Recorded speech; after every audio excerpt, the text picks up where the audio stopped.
Hello, good morning. सो हम pronoun का topic कर रहे थे जिसमें अपना रिलेटिव प्रोनाउन का टॉपिक चल रहा था। ठीक है, तो नेक्स्ट फैक्ट कहता है रिलेटिव प्रोनाउन का, अगर आपको as a relative pronoun all मिला हुआ है, ठीक है, और हम बात कर रहे हैं लिविंग की, सजीव चीज़ों की, उस कंडीशन में ये आपके हु रिलेटिव प्रोनाउन को और दैट रिलेटिव प्रोनाउन को दोनों को रिसीव करेगा। मतलब आपका जो सब्जेक्ट है या आपका जो प्रोनाउन यूज हुआ हुआ है ऑल, ठीक है, उसके बाद वो आपसे रिलेटिव प्रोनाउन मांग रहा है, तो वो लिविंग के लिए अगर ऑल का अपन ने यूज़ कर रखा है तो रिलेटिव प्रोनाउन हु और दैट दोनों का यूज हो सकता है। लेकिन यही ऑल, बट यही ऑल जो वर्ड है वो आपका किसी थिंग के लिए, वस्तु के लिए, या अपन कह सकते हैं नॉन लिविंग के लिए यूज हुआ है। दैट कंडीशन में ओनली दैट रिलेटिव प्रोनाउन का यूज होगा।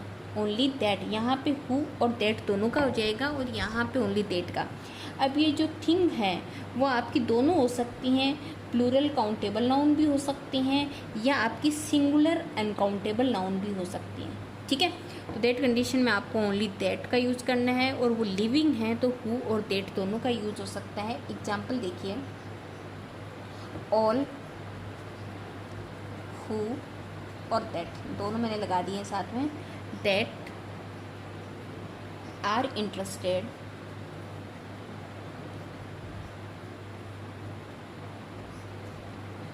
To work with me can do. मैंने कहा है कि वो सभी जो मेरे साथ काम करने में इंटरेस्टेड हैं वो कर सकते हैं। तो काम करने के लिए इंटरेस्टेड कौन रहेंगे? जो ह्यूमन हैं, जो सजीव हैं, वही तो रहेंगे। तो यहाँ पे सजीवों की बात करें तो मैं ये बोल रही हूँ कि यहाँ पे हु रिलेटिव प्रोनाउन और दैट रिलेटिव प्रोनाउन दोनों यूज हो सकते हैं। ठीक है, इसके अलावा मैंने अभी कहा कि जो थिंग्स हैं या नॉन लिविंग हैं उनके लिए ओनली दैट रिलेटिव प्रोनाउन का यूज होगा। जैसे मैं ये बोलूँ ऑल, अब मैं ये बोल रही हूँ हु ग्लिटर्स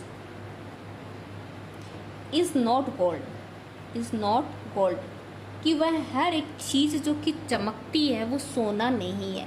और मैंने यहाँ पे इसको किसके लिए यूज़ किया? इस ऑल को नॉन लिविंग के लिए यूज़ किया। मैं आदमियों की बात थोड़ी कर रही हूँ कि वो आदमी जो चमकते हैं। ठीक है, अब मैंने अभी कहा कि जो ऑल है वो किसी थिंग के लिए या नॉन लिविंग के लिए यूज हो रहा है, तो कभी भी हु का यूज़ नहीं होगा, फिर दैट का ही यूज होगा।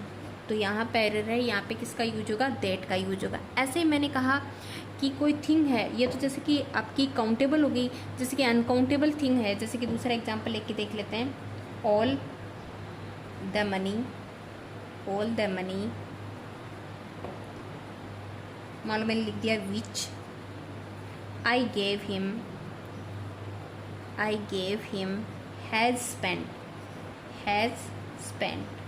ठीक है, तो आपने ये तो देख लिया है कि नॉन लिविंग थिंग है तो नॉन लिविंग के साथ विच आता है, लेकिन आपने इधर ये नहीं देखा कि इधर ऑल दिया हुआ है और ऑल दिया हुआ है और नॉन लिविंग थिंग है तो ओनली दैट का यूज होगा।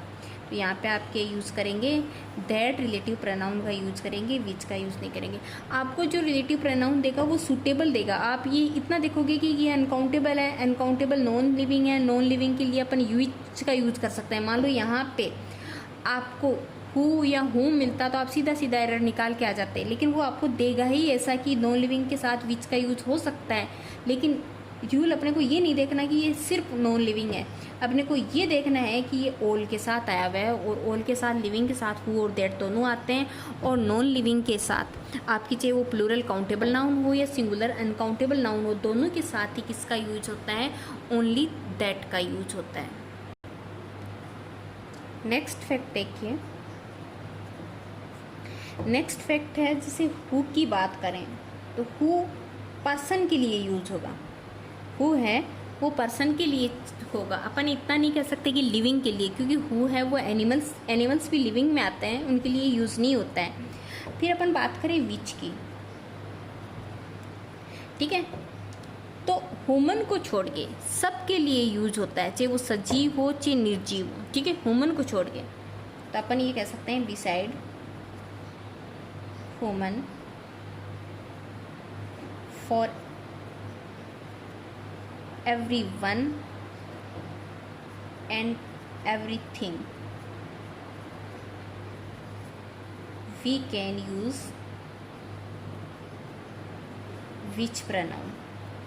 ठीक है, ह्यूमन को छोड़ के सबके लिए, चाहे वो सरजीव हो चाहे वो निर्जीव हो, सबके लिए अपन किसका यूज करते हैं, विच का यूज करते हैं। अब एग्जाम्पल्स देखिए, जैसे मैं लिखूं द मैन, यहाँ पे pronoun who, strives hard, gets the favour a good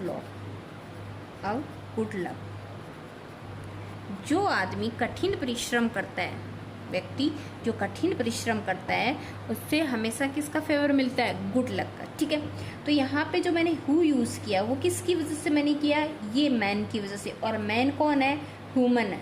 ठीक है, मैन कौन है, ह्यूमन है, पर्सन है। और अपन यहाँ पे क्या यूज कर सकते हैं, अपन यहाँ पे डेट भी यूज कर सकते हैं, क्योंकि डेट वाला रूल अभी अपन पढ़ के आए थे। हु, होम और विच, तीनों की जगह अपन किसका यूज कर सकते हैं, डेट का यूज कर सकते हैं। लेकिन कब यूज नहीं कर सकते लिविंग के लिए डेट का यूज, जब वो सुपरलेटिव डिग्री में चल रहा है, तो आप फिर दैट टाइम आप हु का यूज नहीं कर सकते लिविंग के लिए भी, जैसे मैंने सोनाली वाला एग्जाम्पल बताया था। ठीक है, तो ये सारे रूल्स एक दूसरे से कनेक्टेड हैं, अगर वो अप्लाई हो रहा है। अब ऐसे सेंटेंस में भी अगर सुपरलेटिव आ गया तो चाहे ये ह्यूमन ही हो, फिर दैट का ही यूज होगा। ठीक है, ऐसी चीज़ों का आपका ध्यान रखना है। नेक्स्ट एग्जाम्पल देखिए, मान लो मैं ये लिखूं this is the house home I purchased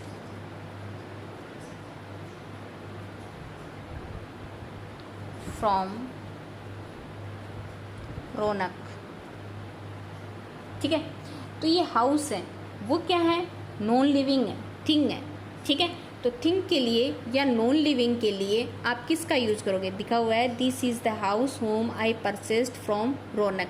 तो ये जो हाउस है वो नॉन लिविंग है, थिंग है, तो इसके लिए आप किसका यूज करेंगे, हु के इसका अकॉर्डिंग नहीं चलेंगे, आप विच के अकॉर्डिंग चलेंगे। तो आपका क्या आएगा, यहाँ पे विच आएगा। नेक्स्ट देखिए,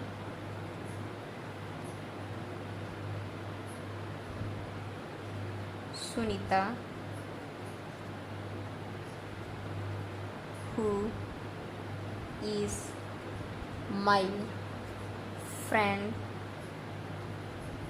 is a nice girl। अब मैंने हु का यूज़ किया है, किसकी वजह से किया है, सुनीता की वजह से। और सुनीता क्या है, एक पर्सन है, और पर्सन के लिए आप किसका यूज करते हैं, हु का यूज करते हैं। जैसे कि मान लो दूसरा एग्जांपल देखिए, विच के लिए last year we visited Shimla. अब मैं शिमला की बात करूँगी आगे, तो ये पर प्लेस है, और प्लेस के लिए अपन नॉन लिविंग है, तो किसका यूज करेंगे, विच का यूज करेंगे। Which is the best hill station. और मान लो अपन वी की बात करते आगे, तो आप किसका, हु, होम या हुज का यूज करते हैं। यहाँ अपन ने आगे वाली बात जो की है इस क्लोज के अंदर, वो अपन एक्सप्लेन कर रहे हैं शिमला के बारे में। तो शिमला क्या है, एक प्लेस है, तो जो नॉन लिविंग है या ह्यूमन नहीं है, उनके लिए आप किसका यूज करते हैं, विच का यूज करते हैं। ठीक है, इसके अलावा नेक्स्ट फैक्ट ये कहता है,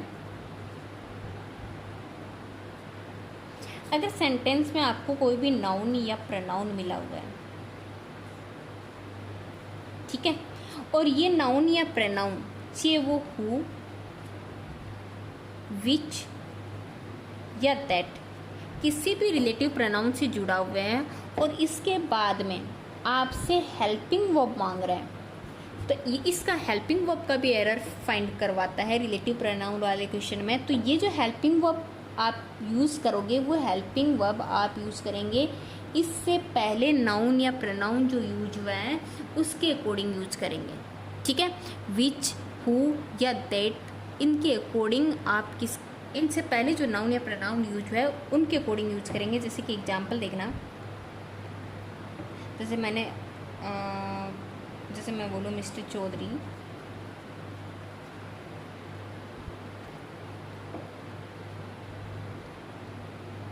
who is teaching us physics, lives in Sikar, ठीक है। तो मैंने ये जो इज यूज किया वो किसके अकॉर्डिंग किया, मिस्टर चौधरी के अकॉर्डिंग। जैसे मान लो मैं यहाँ पे लिखती ऑल टीचर्स, तो मैं यहाँ लिखती हु आर टीचिंग अस, और मान लो यहाँ फिजिक्स नहीं होता या कुछ और होता, लिव्स इन सीकर, तो वो आर किसके अकॉर्डिंग आता, ऑल टीचर्स के अकॉर्डिंग। जब भी आपका कोई रिलेटिव प्रोनाउन दिया हुआ है और वो आपसे हेल्पिंग वर्ब का एरर मांगेगा तो वो इसी के अकॉर्डिंग मांगेगा, और आपको जो वर्ब देखनी है वो किसके अकॉर्डिंग देखनी है, इससे पहले कौन सा नाउन या प्रोनाउन यूज हुआ है, वो सिंगुलर है या प्लूरल है, किस सेंस में हुआ है। बट इसके साथ भी आपको एक रूल देखना है, अगर आपके सेंटेंस में रिलेटिव प्रोनाउन से पहले, मतलब कोई भी रिलेटिव प्रोनाउन है उससे पहले सेंटेंस में ओनली वन ऑफ आ जाए, ठीक है, और आपका कोई भी नाउन या प्रोनाउन दिया हुआ है और उसके बाद रिलेटिव प्रोनाउन आया हुआ है, तो इसके आगे जो वर्ब आएगी वो हमेशा सिंगुलर हेल्पिंग वर्ब आएगी। क्यों आएगी, क्योंकि अपन यहाँ पे किसी एक की बात करेंगे, यहाँ पे अपन किसकी बात करेंगे, सिंगुलर की बात करेंगे। यहाँ पे तो देखो मैंने ये डिपेंड छोड़ दिया है इस पे, यहाँ कौन सा नाउन या प्रोनाउन आएगा उस पे डिपेंड करेगा। यहाँ मैं बोल रही हूँ यहाँ पे कोई भी आगे नाउन आ सकती है, लेकिन जो भी नाउन आएगी उसके अकॉर्डिंग हेल्पिंग वर्ब नहीं लगेगी, ये आपकी हमेशा सिंगुलर रहेगी। इसके कारण एग्जाम्पल देखिए,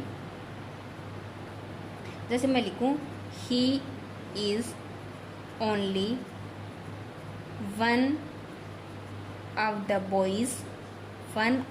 boys who has done mistake.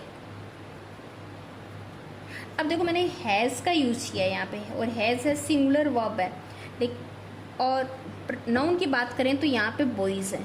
इससे पहले जैसे अभी अपन ने बात की, यहाँ पे नाउन की बात करें तो रिलेटिव प्रोनाउन से पहले तो बॉयज़ है, और बॉयज़ के अकॉर्डिंग आपको क्या लगाना चाहिए, फिर हैव का यूज़ करना चाहिए। लेकिन मैंने कहा अपन जो बात कर रहे हैं वो सारे बॉयज़ की बात नहीं कर रहे, हम बोल रहे हैं कि जितने भी बॉयज़ थे उनमें से सिर्फ वही एक था जिसने क्या की, मिस्टेक की। तो अपन इस वन के अकॉर्डिंग, ओनली वन के अकॉर्डिंग वर्ब का यूज़ करेंगे, ठीक है। जैसे कि दूसरा सेंटेंस देख लीजिए, it is they who are guilty. अब देखो यहाँ पे ओनली वन ऑफ नहीं दे रखा, तो यहाँ पे आर अपन ने यूज़ की, वो किसके अकॉर्डिंग यूज़ की, दे के अकॉर्डिंग यूज़ की, ठीक है। जैसे कि मान लो दूसरा अपन यूज़ करते हैं, इट इज़ आई हु। अब आई के अकॉर्डिंग क्या लगता है, इज एम आर में एम लगता है, तो यहाँ पे क्या आएगा, M joining your group next week, ठीक है। तो यहाँ रिलेटिव प्रोनाउन और ये जो वर्ब आई है वो किसके अकॉर्डिंग आई है, इसके अकॉर्डिंग। यहाँ पे ओनली या वन वाला कुछ भी नहीं है, ठीक है। ओनली या वन आया हुआ है तो वो सिर्फ क्या लेगा, सिंगुलर लेगा। तो ये सारे फैक्ट आपको याद करने थे, किसके अकॉर्डिंग, वर्ब के अकॉर्डिंग। जब रिलेटिव प्रोनाउन दिया हुआ है, आगे वर्ब है, तो इससे पहले वाला नाउन या प्रोनाउन के अकॉर्डिंग लगती है, बट उसमें उससे भी पहले ओनली वन दिया हुआ है तो वो सिंगुलर काउंट होगा, और सिंगुलर के अकॉर्डिंग सिंगुलर ही वर्ब लगेगी। नेक्स्ट फैक्ट देखिए, जैसे सपोज करो आपको रिलेटिव प्रोनाउन दिया गया है और रिलेटिव क्लोज में आपको ओनली वर्ब मिली है, ठीक है। रिलेटिव प्रोनाउन में जो रिलेटिव क्लोज है जिसमें रिलेटिव आना चाहिए, ठीक है, अपन ये कह सकते हैं इन रिलेटिव क्लोज रिलेटिव क्लोज किसको कहेंगे? जिसमें अपन रिलेटिव प्रोनाउन का यूज करेंगे, जिस क्लोज में, ठीक है, जिस सेंटेंस में। इस रिलेटिव क्लोज में अगर ओनली वर्ब यूज हुआ है, ओनली वर्ब का यूज हुआ है, तो उस सेंटेंस में जो रिलेटिव प्रोनाउन आएगा वो हमेशा हु रहेगा। वो हमेशा क्या रहेगा? हु रहेगा। फैक्ट क्या कहता है? रिलेटिव क्लोज में सिर्फ वर्ब का यूज हुआ है, सीधी वर्ब का, मतलब वर्ब है और सब्जेक्ट नहीं है, that time relative pronoun who रहेगा। और इसी रिलेटिव क्लोज में अगर सब्जेक्ट भी है और वर्ब भी है, तो जो रिलेटिव प्रोनाउन रहेगा वो हुम रहेगा। ठीक है, कौन से के लिए? लिविंग के लिए। अगर वो नॉन लिविंग है तो विच के सब्जेक्टिव भी विच होता है और ऑब्जेक्टिव भी विच होता है, तो उसमें आप कंफ्यूज नहीं होते हो। इसलिए मैंने सिर्फ हु और होम लिए हैं, ठीक है, क्योंकि हु सब्जेक्टिव होता है और होम ऑब्जेक्टिव होता है, उसमें दोनों विच रहते हैं, तो उससे कोई फर्क नहीं पड़ेगा। दोनों ही कंडीशन में आपको विच लगाना है नॉन लिविंग के लिए। एग्जाम्पल देखिए,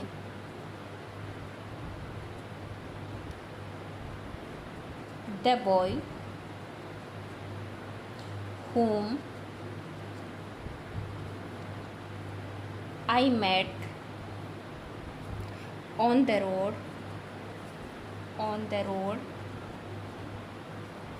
in the evening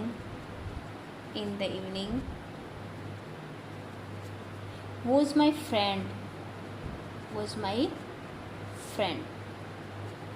ये मैंने यहाँ पे होम का यूज़ कर रखा है। एक सेंटेंस और देखिए,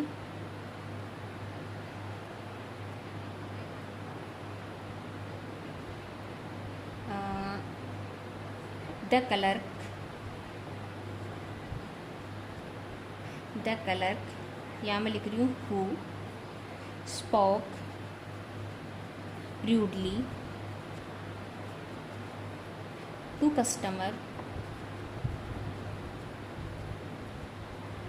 yesterday, has been suspended।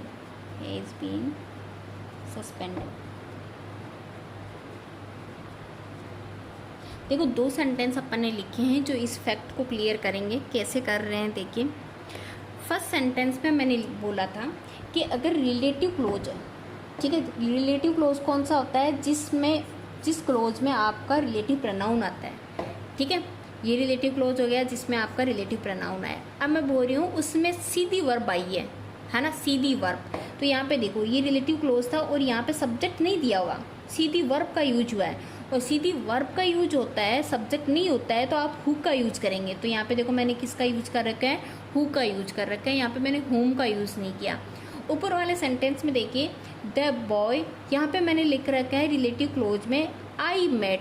तो यहाँ पे सब्जेक्ट भी है और वर्ब भी है, और जब सब्जेक्ट और वर्ब दोनों होते हैं रिलेटिव क्लोज में, तो इससे पहले जस्ट पहले जो रिलेटिव प्रोनाउन आएगा वो क्या आएगा? हुम आएगा। तो मैंने यहाँ पे लिख रखा है the boy whom I met on the road in the evening. ठीक है, एक एग्जाम्पल और देख लीजिए ताकि आपको समझ में आ जाए। He is the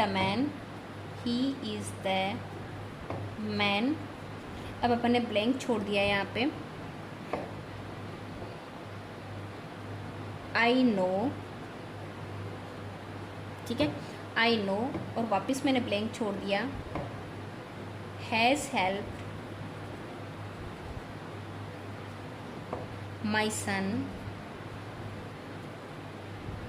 in the examination.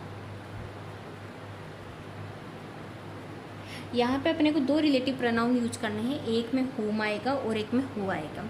कौन से में हुम आएगा और कौन से में हु आएगा देखते हैं। यहाँ पे मैंने लिखा है ही इज़ द मैन। अब रिलेटिव प्रोनाउन अपने को लगाना है। आगे देखो, सब्जेक्ट भी आया हुआ है और वर्ब भी आई हुई है। सब्जेक्ट और वर्ब दोनों आते हैं तो अपने को लगाना है होम। तो अपन यहाँ तो लगाएंगे होम, ठीक है, यहाँ पे तो अपन ने लगा दिया होम। नेक्स्ट देखिए, होम आई नो, ठीक है।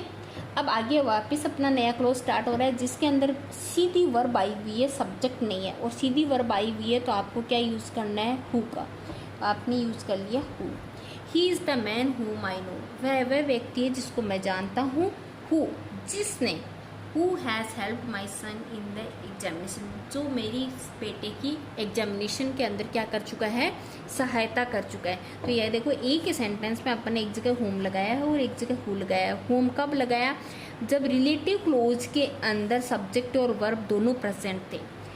हु कब लगाया, जब सीधा वर्ब से आपका क्लोज रिलेटिव वाला जो क्लोज है वो सीधा आपका वर्ब से स्टार्ट हो रहा है और आपसे क्या पूछ रहा है, रिलेटिव प्रोनाउन पूछ रहा है। अब इसका रीजन क्या है, रीजन ये है, मैंने कहा हु ही तो सब्जेक्ट बनता है, जब सब्जेक्ट ये बनता है तो इसके बाद में वर्ब भी तो आएगी सीधी, तो इस हिसाब से इसमें क्या आया हुआ है, वर्ब, क्योंकि जब सब्जेक्ट होगा वो किसी न किसी वर्ब को रिसीव करेगा।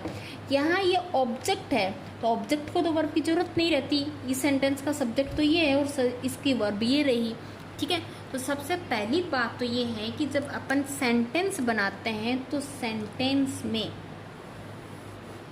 सब्जेक्ट और वर्ब क्या होते हैं, इक्वल होते हैं, ठीक है। सब्जेक्ट और वर्ब क्या होते हैं, इक्वल होते हैं। अगर वो इक्वल नहीं है तो मतलब वहाँ पे क्या आएगा, आपका सब्जेक्ट आप ऐड करोगे हु के साथ, ठीक है। आगे देखिए, अगर आपके सेंटेंस में सब्जेक्ट और वर्ब इक्वल नहीं है, मतलब सब्जेक्ट और वर्ब इक्वल है, इट मीन्स उस सेंटेंस में होम का यूज होगा, होम का यूज़ होगा, ठीक है। और आपके सेंटेंस में वर्ब उस क्लोज में या सेंटेंस में वर्ब ज़्यादा जा रही हैं सब्जेक्ट के कंपैरिजन, ठीक है, तो उस सेंटेंस में हु का यूज होगा, क्योंकि जो वर्ब एक्स्ट्रा है उसका सब्जेक्ट वहाँ पे कौन बनेगा, हु बनेगा। यहाँ पे सब्जेक्ट और वर्ब इक्वल बन रहे हैं तो अपने को तो जितनी वर्ब है उतने सब्जेक्ट मिले हुए हैं, तो अपने को सब्जेक्टिव केस चाहिए ही नहीं, सब्जेक्टिव केस चाहिए नहीं तो यहाँ पे हु का यूज़ नहीं होगा, फिर तो बच्चा है होम, उसका यूज़ होगा, ठीक है। कैसे, एग्जाम्पल देखिए, here is the man,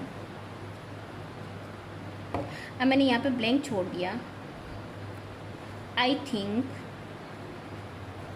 committed the suicide,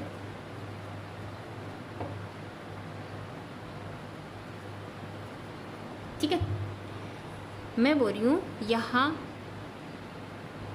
वह आदमी है, आई थिंक कमिटेड द सुसाइड। यहाँ पे वर्ब और जो आपको सब्जेक्ट है वो आपको देखना है कि एक्स्ट्रा है या कम है, ठीक है। ये आपका सब्जेक्ट रहा, सेंटेंस में गिनते हैं सब्जेक्ट और वर्ब इक्वल हैं या एक्स्ट्रा में है, या आपका सब्जेक्ट रहा या आपका वर्ब रहा, मतलब एक पेयर तो ये रहा, ठीक है। दूसरा अपन पेयर ये देखते हैं, here is the man, here is, तो ये आपकी इसके अकॉर्डिंग और इसके अकॉर्डिंग वर्ब हो गई। अब मैंने बोला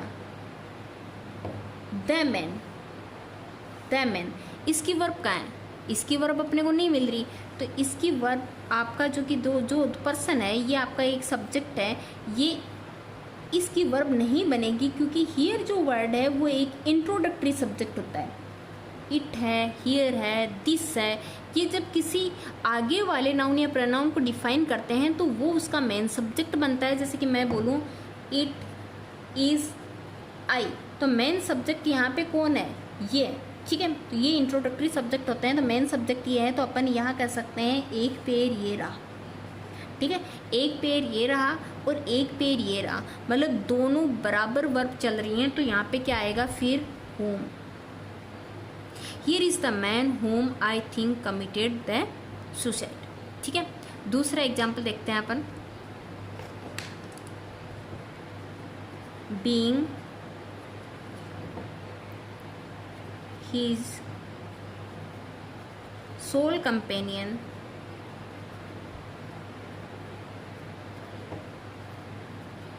आई वॉज द वन टू, अब मैंने यहाँ पर ब्लैंक छोड़ दिया, he naturally looked for help, looked for help, हो रहा है कि बीइंग हिज सोल कंपेनियन, मैं एक उसका अच्छा साथी होने की वजह से, आई वॉज द वन, मैं एक वह था। अब यहाँ पे अपने को फिल करना है रिलेटिव प्रोनाउन, ठीक है, जिससे वो नेचुरली क्या मांगा करता था, हेल्प मांगा करता था। अब अपन देखते हैं सेंटेंस में वर्ब एक्स्ट्रा है या इक्वल चल रहे हैं सब्जेक्ट और वर्ब। पहली बात इधर देखते हैं, ये रहा सब्जेक्ट और ये रहा आपकी वर्ब। तो अपन ने अभी भी बात की थी, जब सब्जेक्ट और आपके सेंटेंस में जिस क्लोज में आपका रिलेटिव है तो उसके बाद सब्जेक्ट और वर्ब दोनों आ रहे हैं, तो सीधी सी बात है वहाँ पे होम आएगा, या तो वो रूल आप अप्लाई कर सकते हैं, ठीक है। यहाँ पे भी आपका सब्जेक्ट और वर्ब आगे वाले में दोनों आ रहे हैं तो अपन ने होम लगाया था, अभी तो जस्ट अपन ने यहाँ पे पढ़ा था, ठीक है। इसके बाद में आपके सब्जेक्ट और वर्ब दोनों आ रहे हैं तो हमेशा होम आएगा, ये रूल भी आप अप्लाई कर सकते हैं, या आप वर्ब भी काउंट कर सकते हैं, ठीक है। तो यहाँ पे आगे देखो, ये एक पेयर तो ये रहा अपने आप में कंप्लीट है, ठीक है। और इधर भी देखिए आई वॉज, या ये आपका जो ये है वो पेयर भी अपने आप में कंप्लीट है, तो यहाँ पे क्या आएगा, होम, होम, ठीक है। तो आप दोनों ही तरीके से देख के आ सकते हैं, या तो इस तरीके से देख के आ जाइए कि आपके सब्जेक्ट और वर्ब में से अगर रिलेटिव प्रोनाउन जहाँ जिस क्लोज में आ रहा है उसमें सीधा वर्ब आ रहा है तो हु आएगा, सब्जेक्ट और वर्ब दोनों आ रहे हैं तो होम आएगा। तो दोनों में ही देखिए, यहाँ पे भी सब्जेक्ट और वर्ब दोनों आ रहे थे, यहाँ पे भी देखिए सब्जेक्ट और वर्ब दोनों आ रहे थे, तो दोनों जगह अपन ने होम फिल किया था। या आप इस सेंस में भी देख सकते हैं, अगर सब्जेक्ट और वर्ब दोनों इक्वल चल रही हैं तो यहाँ पे भी इक्वल चल रही हैं और यहाँ पे भी इक्वल चल रही हैं, तो सेंटेंस में आता है होम। अगर वर्ब आपकी एक्स्ट्रा चलती हैं तो वहाँ पे क्या आता है, हु आता है, ठीक है। नेक्स्ट फैक्ट क्या कहता है, जो अभी नेक्स्ट पढ़ेंगे उसमें ये रूल भी अप्लाई, ये एग्जाम्पल भी अप्लाई होगा, देखना कैसे। नेक्स्ट फैक्ट कहता है, अपन ने नाउन में भी पढ़े थे, जो प्रपोजिशन होती है वो अपने बाद में हमेशा ऑब्जेक्टिव केस लेती है, ठीक है। तो जब रिलेटिव प्रोनाउन आएगा तो वो भी किस केस में आएगा, ऑब्जेक्टिव केस में आएगा। तो अपने को पता है विच का सब्जेक्टिव केस भी विच होता है और विच का ऑब्जेक्टिव केस भी विच होता है। तो जब नॉन लिविंग चल रहे हैं, नॉन लिविंग चल रहे हैं मतलब निर्जीव, या फिर कोई एनिमल की बात की जा रही है तो प्रपोजिशन के बाद में विच का यूज होगा, ठीक है। अगर सजीव की लिविंग की बात कर रहे हैं, लिविंग में भी कौन, ह्यूमन, इनकी बात अपन कर रहे हैं तो आपके यहाँ पे ऑब्जेक्टिव केस चलेगा हु के अकॉर्डिंग। तो हु का ऑब्जेक्टिव केस क्या होता है, होम होता है। तो मतलब आपके क्लोज में सेंटेंस में प्रपोजिशन दी हुई है तो लिविंग या एनिमल के लिए आप यूज़ करेंगे विच का, और ह्यूमन जो है उनके लिए आप किसका यूज़ करेंगे, होम का यूज़ करेंगे। ऐसे सेंटेंस में आपको कभी भी हु या दैट का यूज़ नहीं करना है, हु या दैट का यूज़ नहीं करना है अगर उस क्लोज में प्रपोजिशन का यूज हुआ है और प्रपोजिशन के बाद आपसे क्या मांग रहा है, रिलेटिव प्रोनाउन मांग रहा है। तो कैसे, एग्जाम्पल देखिए,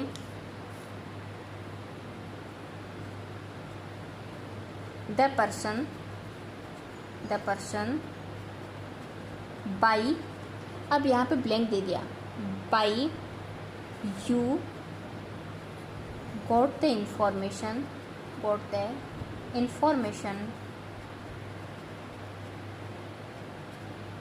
is my friend, कि वह व्यक्ति जिससे तुमने सूचना प्राप्त की वह मेरा दोस्त है। तो वह व्यक्ति तो है, और व्यक्ति के लिए अपन ने अभी बात की, व्यक्ति के लिए आप हु का यूज़ करते हैं, दैट का भी यूज करते हैं, लेकिन यहाँ पे दैट का यूज़ नहीं होगा क्योंकि प्रपोजिशन के बाद ऑब्जेक्टिव केस आता है। एनिमल और नॉन लिविंग के लिए विच, और लिविंग और ह्यूमन के लिए होम का यूज होगा। और यहाँ पे लिविंग ह्यूमन है, इंसान है, सजीव है, और ये रही प्रपोजिशन। प्रपोजिशन के बाद किसका यूज होगा, होम का यूज होगा, ठीक है। दूसरा एग्जाम्पल देखिए,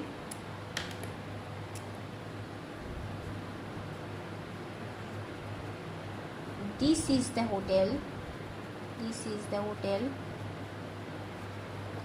इन, अब यहाँ पे मैंने ब्लैंक छोड़ दिया, आई स्टेड, ठीक है। ये होटल है, आई स्टेड। तो यहाँ पे आपको पता है यहाँ प्रपोजिशन का यूज हुआ है, और प्रपोजिशन का यूज हुआ है और अपन बात किसकी कर रहे हैं, प्लेस की। प्लेस किस में आता है, नॉन लिविंग में आता है, निर्जीव में आता है।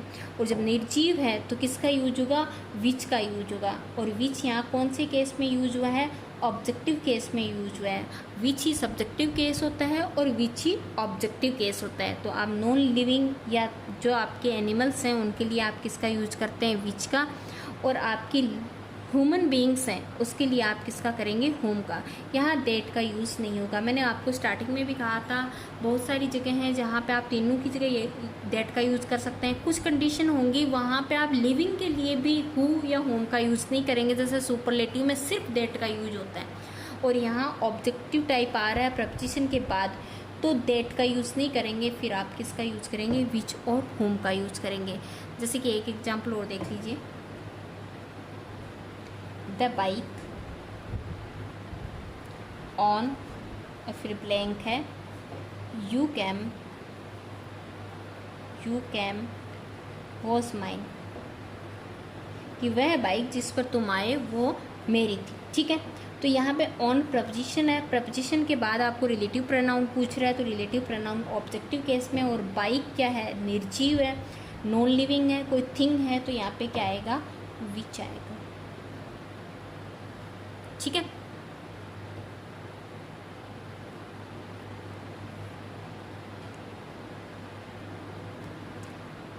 नेक्स्ट फैक्ट कहता है कि अगर सेंटेंस में आपको पोजीशन शो करना है, ठीक है, पोजीशन के लिए आप या तो हुज प्लस नाउन का यूज करेंगे, हुज प्लस नाउन का यूज़ करेंगे। नॉर्मली आपके लिविंग के लिए होता है, तो ठीक है, हुज प्लस नाउन के लिए, ये नॉन लिविंग के लिए भी आप यूज़ कर सकते हैं। या फिर आप noun plus of plus which का यूज करेंगे। ठीक है, ये नॉन लिविंग के लिए हो जाएगा। या एनिमल मान सकते हैं आप। ठीक है, ये आपका नॉन लिविंग के लिए भी हो जाएगा और ह्यूमन के लिए भी हो जाएगा। या तो आप हुज प्लस नाउन का यूज़ करेंगे, या ओनली नॉन लिविंग या एनिमल चल रहा है तो नाउन प्लस ऑफ विच का यूज़ करेंगे। कैसे, एग्जांपल देखिए, अगर मैं ये लिखूं, my mobile whose parts were damaged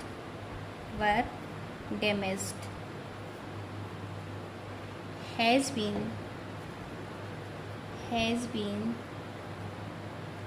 sent for repair। ठीक है, मैंने अभी कहा whose plus noun, whose plus noun का नॉन लिविंग के लिए भी यूज कर सकते हैं और ह्यूमन के लिए भी यूज कर सकते हैं। ठीक है, तो मैंने यहाँ पे यूज़ कर लिया हुज प्लस नाउन। लेकिन एक चीज़ का आपको ध्यान रखना है कि जब आप हुज प्लस नाउन यूज कर रहे हैं, हुज प्लस नाउन यूज कर रहे हैं, तो यहाँ बीच में कोई भी डिटरमिनर नहीं आएगा। डिटरमिनर मतलब जैसे आर्टिकल वगैरह जो भी होते हैं, सम है नहीं है।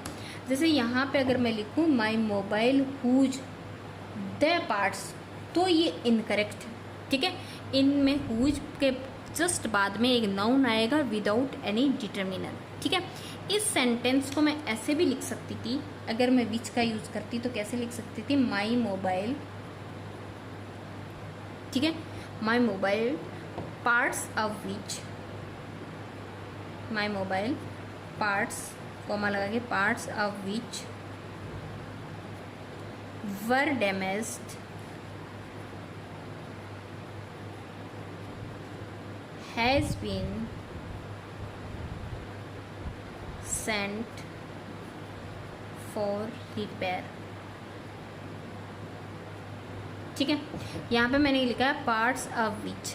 अगर ये सेंटेंस मैं ऐसे लिखती, my mobile which parts, which parts ये करेक्ट है, विच पार्ट्स तो ये इनकरेक्ट हो जाता। ठीक है, क्योंकि आप विच का यूज कर रहे हैं दैट टाइम पोजीशन को बताने के लिए आप नाउन प्लस आउ प्लस विच का ही यूज करेंगे, ना कि विच पार्ट्स का। ऐसे ही आप हुज प्लस नाउन यूज कर रहे हैं तो बीच में कभी भी डिटर्मिनर नहीं आएगा, डिटर्मिनर आया हुआ है तो भी सेंटेंस में क्या है, एरर है। अब नेक्स्ट देखिए, नेक्स्ट फैक्ट कहता है अगर आपको as a relative pronoun when, where, why या हाउ मिला हुआ है, ठीक है, जो कि ये टाइम को बताता है, ये प्लेस को बताएगा, ये रीजन को बताएगा, रीजन या रिजल्ट, ठीक है, ये मैनर को बताएगा, ये हमेशा एडवर्बियल बन के आएंगे, ठीक है, अपन एडवर्बियल पढ़ेंगे आगे तो ये वापस आएंगे। इनकी जगह अगर आपके व्हेन, वेयर, वाई या how as a relative pronoun आए हुए हैं तो इनकी जगह अपन अब विच का यूज कर सकते हैं, सॉरी प्रपोजिशन प्लस विच का, प्रपोजिशन प्लस विच का यूज कर सकते हैं इनके रिप्लेस की, ठीक है, इनका रिप्लेसिंग क्या हो सकता है, प्रपोजिशन प्लस विच, और ये प्रपोजिशन डिपेंड करेगा उस सेंटेंस के मीनिंग पर, ठीक है। तो देखिए कैसे, कुछ एग्जांपल देखते हैं अपन। मान लो सेंटेंस आपको ये मिल जाए, I know the place, I know the place where he had gone, he had gone. अब देखो आपको यहाँ पे एडवर्बियल मिला हुआ है वेयर, और मैंने क्या कहा, जैसे कि आपको वेयर मिला हुआ है तो इसकी जगह आप प्रपोजिशन प्लस विच का यूज कर सकते हैं। तो इसी सेंटेंस को अपन ऐसे लिख सकते हैं, I know the place to which he had gone, had gone. अब अभी मैंने कहा ये जो प्रपोजिशन है वो डिपेंड करेगी सेंटेंस के मीनिंग पे। अब जैसे अपन गो वर्ब लेते हैं तो गो के लिए अपन टू प्रपोजिशन का यूज करते हैं, जैसे मैं बोलूँ I go to market, I go to college, ठीक है। ऐसे ही अगर यहाँ पे कम वर्ब होती तो अपन फ्रॉम का यूज करते, तो यहाँ पे भी फिर विच के साथ फ्रॉम आता। कैसे आता, जैसे कि इसी सेंटेंस को अगर हम ऐसे लिखते हैं, I know the place where he had come, ठीक है, कम कैम कम। तो यहाँ कम आने का मीनिंग है, और आने के मीनिंग के लिए अपन किसकी, कौन सी प्रपोजिशन का यूज करते हैं, फ्रॉम का। तो अब नेक्स्ट में जब इसको अपन बनाते प्रपोजिशन प्लस विच के साथ तो कैसे बनाते हैं, I know the place from which he had come, ठीक है। तो ये जो प्रपोजिशन है वो सेंटेंस के मीनिंग पे डिपेंड करेगी। ये आपने फर्स्ट एग्जांपल देखा, दूसरा देख लीजिए। जैसे मान लो मैं लिखूं, I enjoy the time, I enjoy the time when everything is running smoothly, when everything is running smoothly, ठीक है। तो यहाँ पे क्या यूज हुआ है, when, और when के लिए अपन प्रपोजिशन प्लस विच का यूज कर सकते हैं, और टाइम के लिए अपन किसका यूज करते हैं, ऑन प्रपोजिशन का। तो कैसे बनेगा ये, I enjoy the time on which everything is running smoothly। तो इस हिसाब से भी कई बार आपको सेंटेंस घुमा के दिया जाता है, वो आपको इनके साथ रॉन्ग प्रपोजिशन दे देगा, या फिर जैसे कि मान लो इस पैटर्न को इस पैटर्न में चेंज करके दे देता है, तो आपको एरर फाइंड नहीं करना है, क्योंकि वैन की जगह आप ऑन विच का यूज कर सकते हैं। यहाँ पे वेयर था तो आप टू विच का या फ्रॉम विच का यूज कर सकते हैं। जैसे कि जाने के सेंस में आप टू का लेते हैं प्रपोजिशन का यूज, और आने के सेंस में किसका यूज करते हैं, फ्रॉम का यूज करते हैं। अब नेक्स्ट रूल देखिए, सपोज करो आपको सेंटेंस में रिलेटिव प्रोनाउन दिए हुए हैं, और वो रिलेटिव प्रोनाउन कोई से भी हो सकते हैं। हु हो सकता है, होम हो सकता है, विच हो सकता है, हुज हो सकता है, या दैट हो सकता है।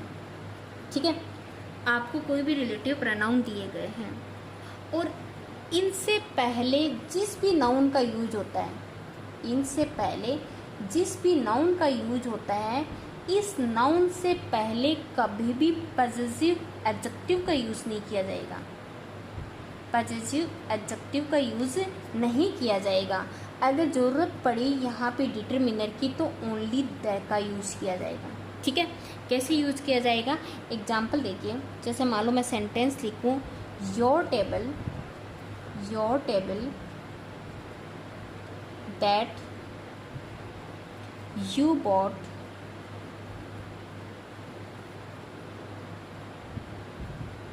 yesterday is black। तो यहाँ पे देखो रिलेटिव प्रोनाउन यूज हुआ है, और ये रिलेटिव प्रोनाउन, मैंने कहा कोई भी रिलेटिव प्रोनाउन, उससे पहले जो नाउन आती है, ठीक है, इससे पहले कोई नाउन आई, ये रही नाउन। और तो मैं बोल रही हूँ इससे पहले कोई पॉजिटिव एडजेक्टिव नहीं आएगा। ये पॉजिटिव एडजेक्टिव ही तो थे, जैसे माई है, हिज है, हर है, योर है, आवर है। ठीक है, इनका यूज़ कभी भी नहीं होगा। अगर यूज होगा तो द आर्टिकल का यूज होगा। तो यहाँ पे क्या आएगा, the table that you bought yesterday is black. ठीक है, यहाँ पे इस हिसाब से कभी भी किसी भी पॉजिटिव एडजेक्टिव का यूज़ नहीं होता है। जब भी यूज होगा द आर्टिकल का यूज होगा। यहाँ पे अपने रिलेटिव प्रोनाउन जो हैं वो कंप्लीट होते हैं। नेक्स्ट क्लास में अपन जो भी अपने अदर प्रोनाउन हैं उनको कंप्लीट करेंगे। Thank you very much.